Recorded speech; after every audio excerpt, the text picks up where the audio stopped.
Merci savoir beaucoup. s'il sera titulaire d'entrée, la formule magique.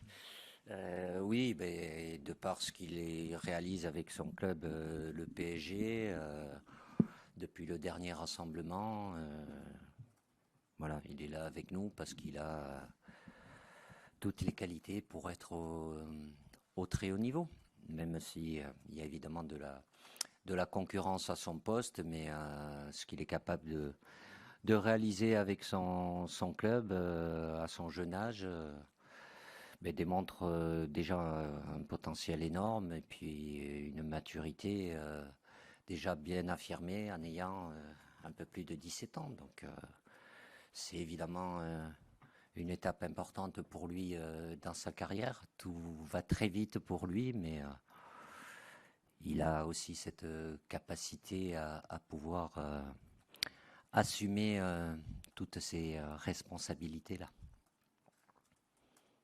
Dans le groupe clôt le débat sur un éventuel retour de N'Golo Kanté.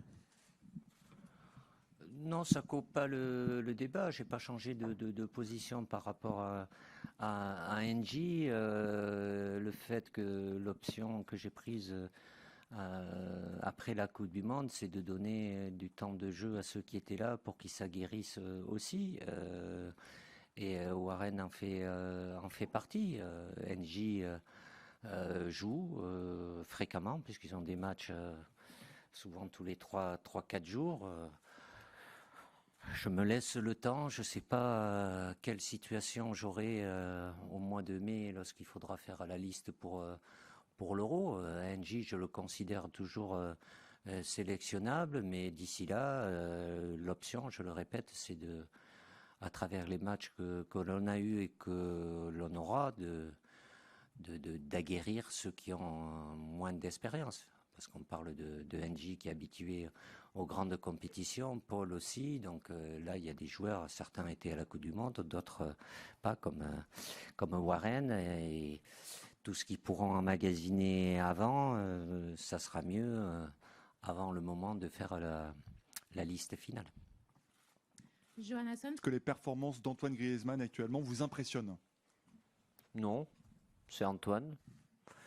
Même s'il a eu des périodes où il était moins heureux, moins performant peut-être, mais il a cette capacité, même quand il est moins bien, à avoir suffisamment de choses qui le rendent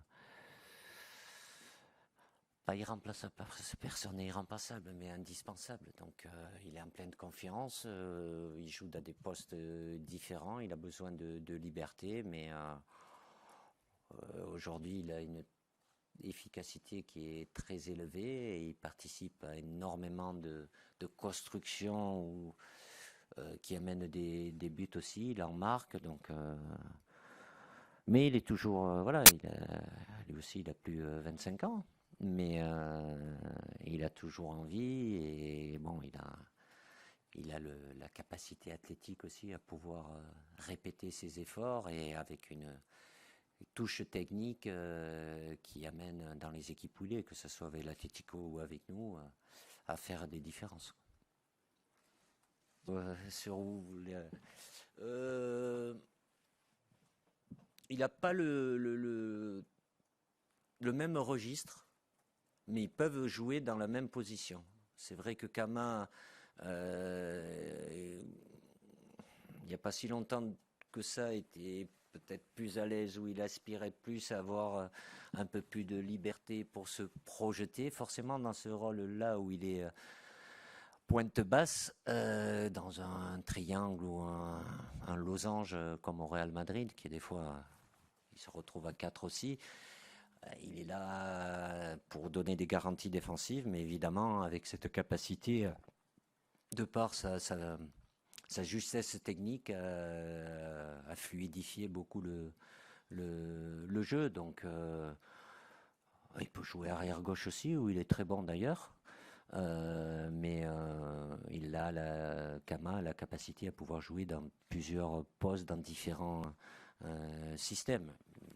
Mais pas, je le répète, le même profil qu'Aurélien. Et d'ailleurs, en étant dans le même club, ils sont très souvent associés aussi. Donc forcément, en ayant du côté de Carlo Ancelotti, il a 2 joueurs qui n'ont pas le même profil, et les qualités de l'un et de l'autre associées amènent l'équipe à être performante.